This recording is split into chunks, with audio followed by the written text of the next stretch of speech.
Number one, I believe in Purdue, and for us to play the way we did today, I thought from coaching staff all the way down was awful. And I look at this place is special, and you walk into that stadium, and the students are sold out.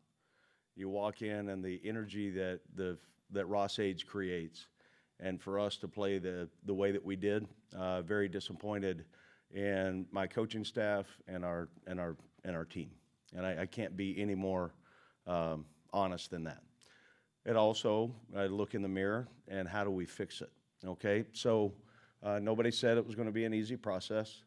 It's frustrating because I thought our offense, they at least they kept us in the game the first half, but we didn't do anything defensively well enough to win a game against anyone. And credit to Illinois, they've got a good coaching staff and they've got good players.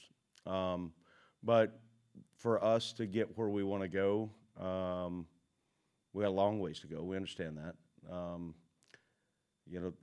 I know the path to get there, and it goes through hard. And we've got to find a way to make strides where they're needed. Explosive plays on defense, I mean, that's as frustrating as I've been in coaching. Because two of them were on miscommunication. And then, I just didn't think we were very competitive, honestly. So that's hard to say out loud. But, they came back and tried to show some fight there as a good fourth down stop in one situation. But clearly nowhere even close to playing winning football. And then we turn the ball over twice and don't get any back. That's never going to work. So I know this. I'm tired of saying those things. I know everybody's tired of hearing them. So at the end of the day, results driven, we got to go find a way to play winning ball. So we'll correct what we will and what we can, and then it will be a sprint to try to get ready for Minnesota.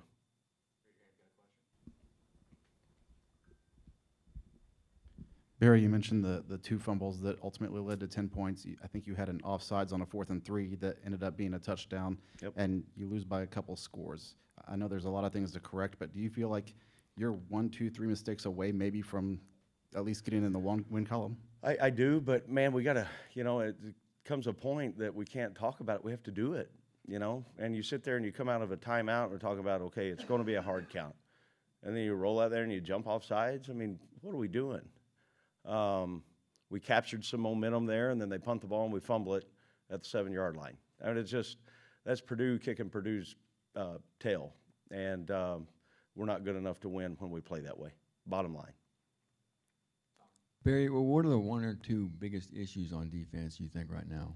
Well, I think you look at any defense I've ever been a part of, if you give up explosive plays, you're not going to play good defense. So I thought at the line of scrimmage, I thought that we did some good things on rush defense. Okay, I thought we had some TFLs. I thought we played aggressive in that way, but it doesn't matter if you get them in 3rd and 7 and you give up 50 on a bomb. It's never going to work. So, like I mentioned, 2 plays were a communication error, which is day one stuff. So ultimately, that goes to coaching, and then it goes to the players executing, and I've got to get it fixed.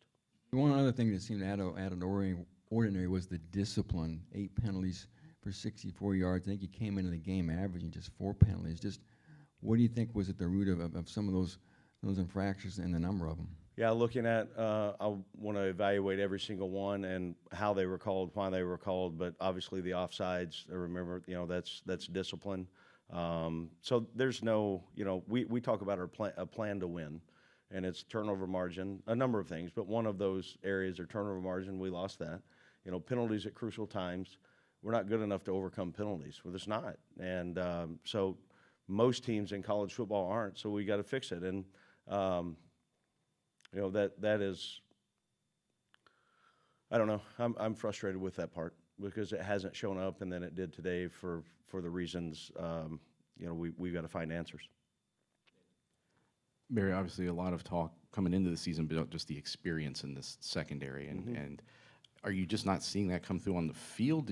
Has this been a surprise how, especially on a day like today, just how wide open they were continuously? It's hard to watch. I know that because I thought we would certainly be better. We've got the athletic ability to be better. So, but we're missing something. So, I think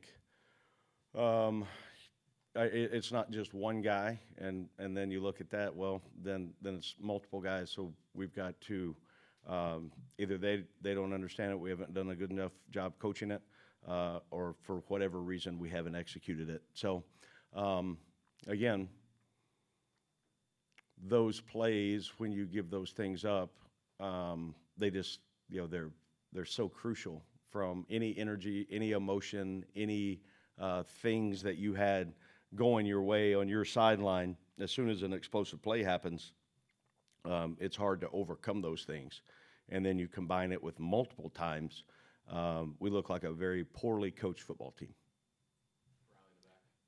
Coach, you mentioned the frustrations, obviously, but your team still showed a lot of fight, especially in that second half, to claw back and try and get back, to a striking distance.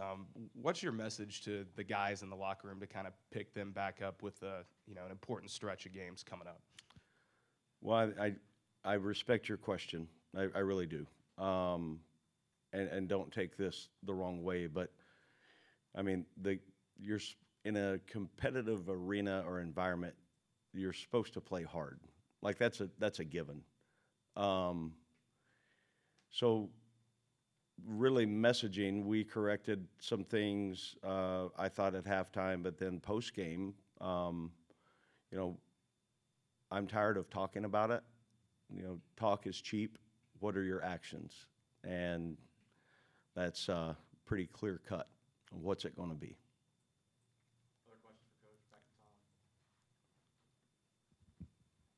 Any positives today? Say it again, Tom. Positives today. I thought offensively, we got a chance to be in a really good offense. I thought we ran the ball better. There were some reads that I heard on the headset that we missed. They kept us, offensively kept us in the game. I'm trying to look down at the stat sheet a little bit to formulate another one in my mind. If the opponent was 2-11 on third downs, that would be good for us. But it probably stops about there. Can you tell us anything about Tony Grimes and Jalen St. John? Yeah, Grimes was injured Wednesday in practice, I believe. I would expect he would be back on Monday, and I haven't got a report yet on St. John. He was ruled out for the rest of the game, but I didn't get anything. I haven't met with the sports medicine staff yet after I addressed the team. Coach, you just mentioned it, but you had your best rushing attacks in Southern Illinois. What were you seeing in the rushing game today that helped it worked out rush for 150 yards? Yeah, I thought Maccabee ran and Antonio ran tough. I thought we blocked better at the point of attack. I think there were some opportunities there that we got a push up front, which was good to see by our O-line. And then we were a little more deliberate about some of those calls in the run game. Coach, the last 3 games, the middle quarters have seen you guys outscored 109-40. Earlier in the season, you mentioned an issue on the sideline with a lack of energy. Is that possibly an answer for that, or is there something else there? No, I don't. I mean, you have to create your own energy, and I didn't hear the first part of your question other than we being outscored. So, we've got a lot of work to do. And again, I think I would be naive to say, I knew I was, walking in, this was going to be an easy road. I didn't think that one bit, but, we've got to make a ton of progress. And in the month of October, we talked about how important it was playing here these next 4 games. Now we don't get that one back. So what are we going to do moving forward? We're going to keep talking about how important it is to do all these things, or we're going to go do it. So, we'll get back to work, and I don't know any other way. And, I know we got to fix problems, and we will. Just want to clarify on the dropped punt return. On your guys' rules, should that be a fair catch there? Is that what he's supposed to do with that, or?